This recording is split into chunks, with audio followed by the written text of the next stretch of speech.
আপু, আর কতদিন কেঁদে কেঁদে দোয়া করবেন? ইফতারের আগে হাত তুলেছেন, তাহাজ্জুদে উঠে সেজদায় জায়নামাজ ভাসিয়েছেন, কত না চোখের পানি ফেলেছেন, কিন্তু মনে হয় আল্লাহ কি আপনার কথা শুনছেন না? চারপাশে সবার ইচ্ছে পূরণ হচ্ছে, সবার ভাগ্য বদলাচ্ছে, শুধু আপনি কি অভাগী থেকে গেলেন? আপু, হয়তো আপনার সংসারে শান্তি নেই, স্বামীর সাথে ঝগড়া লেগেই আছে, অথবা সন্তান কথা শুনছে না, পড়াশোনায় মন নেই, হয়তো রিজিকে বরকত নেই, যত কামাই করেন সব শেষ হয়ে যায়, অথবা বিয়ে হচ্ছে না, চাকরি হচ্ছে না, সন্তান হচ্ছে না, যাই চাইছেন তাই যেন আটকে আছে। আর শয়তান তখন কানে কানে ফিস ফিস করে বলছে, তোর দোয়া কবুল হবে না, তুই হাল ছেড়ে দে। কিন্তু আপু, আজ আমি আপনাকে একটা সুসংবাদ দিতে চাই। আর মাত্র কয়েকদিন পরেই আসছে বছরের সবচেয়ে শক্তিশালী রাত, লাইলাতুল কদর। এই এক রাত আপনার পুরো জীবন বদলে দিতে পারে। আল্লাহ বলেছেন, লাইলাতুল কদর হাজার মাসের চেয়েও উত্তম, মানে ৮৩ বছরের চেয়েও বেশি মূল্যবান। এই এক রাত, এই এক রাতে যা চাইবেন পুরো বছরের ভাগ্য লেখা হবে। কিন্তু যদি ভুল দোয়া পড়ে এই সুযোগ হাতছাড়া করেন, তাহলে সারা বছর আফসোস করতে হবে। আজ আমি আপনাকে সেই একটি বিশেষ দোয়া শেখাবো, যা নবীজি সাল্লাল্লাহু আলাইহি ওয়াসাল্লাম নিজে শিখিয়েছেন আয়েশা রাদিয়াল্লাহু আনহাকে। শেষ পর্যন্ত থাকবেন আপু, হয়তো আজকের এই একটা দোয়া আপনার বন্ধ ভাগ্যের দরজা খুলে দেবে ইনশাআল্লাহ। আসসালামু আলাইকুম ওয়া রাহমাতুল্লাহ। আপু, প্রথমেই আমি আপনাকে একটা ঘটনা বলি। হযরত আয়েশা রাদিয়াল্লাহু আনহা একদিন রাসূলুল্লাহ সাল্লাল্লাহু আলাইহি ওয়াসাল্লামকে জিজ্ঞেস করলেন, ইয়া রাসূলুল্লাহ, যদি আমি লাইলাতুল কদর পেয়ে যাই তাহলে কি দোয়া পড়ব?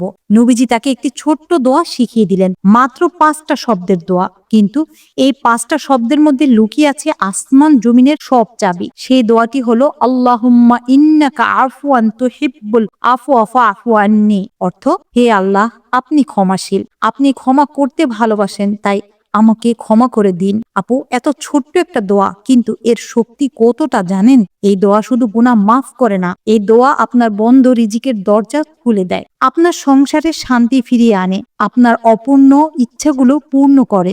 কারণ যখন আল্লাহ আপনার গুনাহ মাফ করে দেন, তখন তিনি আপনার উপর রহমতের বাড়িধারা বর্ষণ করেন। আপু, আমাদের জীবনে রিজিক আটকে থাকে কেন? সুখ আসে না কেন? দোয়া কবুল হয় না কেন? কারণ আমাদের কিছু জানা অজানা গুনাহ, হয়তো আপনি জেনে কোনো গুনাহ করেননি, কিন্তু কখনো গীবত হয়ে গেছে, কখনো কারো হক নষ্ট হয়ে গেছে, কখনো নামাজে দেরি হয়ে গেছে।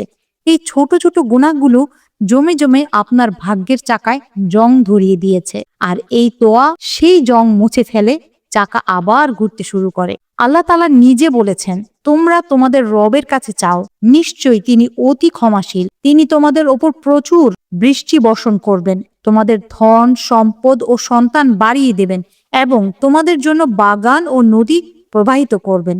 সূরা নূহ আয়াত ১০ থেকে ১২।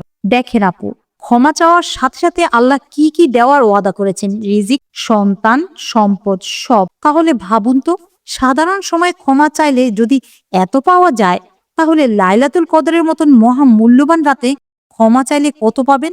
আপু, এখন আপনার মনে প্রশ্ন আসতে পারে, আমার তো অনেক চাওয়া আছে, সন্তান চাই, চাকরি চাই, বিয়ে চাই, স্বামীর ভালোবাসাও চাই, এসব তো এই দোয়াই নেই, তাহলে শুধু ক্ষমা চাইলে হবে কিভাবে? আপু, এটাই তো আল্লাহর কৌশল। আল্লাহ চান আপনি প্রথমে নিজের গুনাহ থেকে পবিত্র হয়ে যান, কারণ যখন আপনার মন পরিষ্কার হবে, গুনাহ মুছে যাবে, তখন আল্লাহ নিজে থেকেই আপনার সব প্রয়োজন পূরণ করে দেবেন। আপনি চাইবেন চাকরি, আল্লাহ দেবেন আরো ভালো কিছু।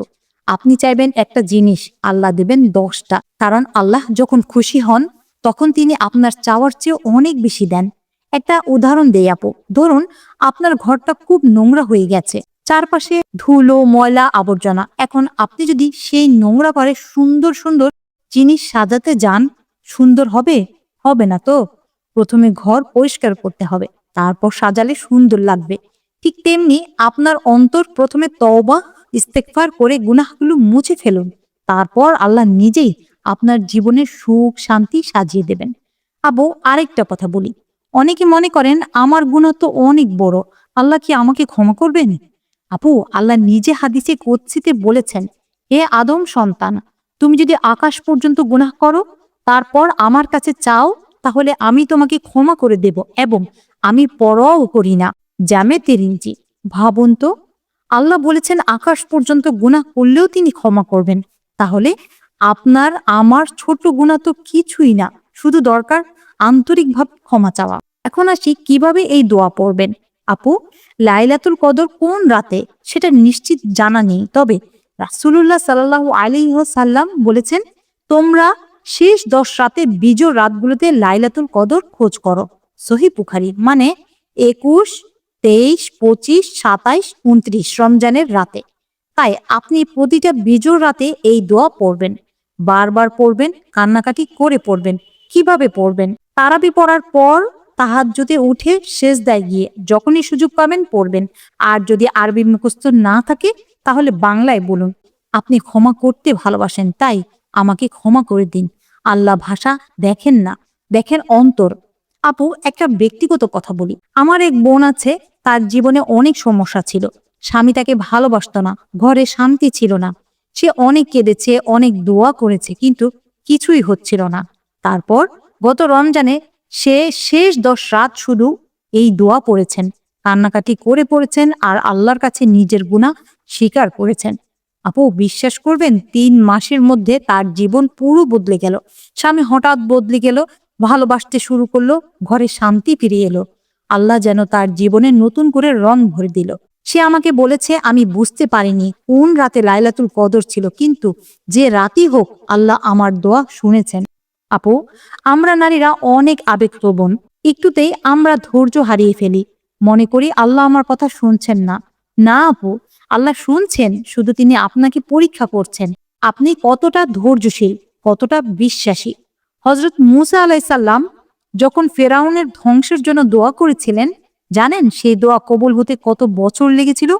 40 বছর। একজন উলুল আজম নবীর দোয়া যদি 40 বছর পর কবুল হয়, তাহলে আমাদের তো একটু সবর করতেই হবে। কিন্তু আপু, লাইলাতুল কদরের রাত আলাদা।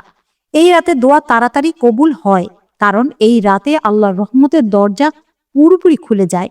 ফেরেশতারা নেমে আসেন, সারা আসমান রহমতে ভরে যায়। তাই এই সুযোগ হাতছাড়া করবেন না। আপু, ভিডিও শেষ পর্যায়ে এসে আমি আপনাকে 3টা কথা বলতে চাই। এক, এই রমজানের শেষ 10 রাতে প্রতিটা বেজোড় রাতে এই দোয়া পড়বেন, বারবার পড়বেন, কান্নাকাটি করে পড়বেন। আপনার সব চাওয়া, সব ব্যথা আল্লাহর কাছে ঢেলে দেবেন।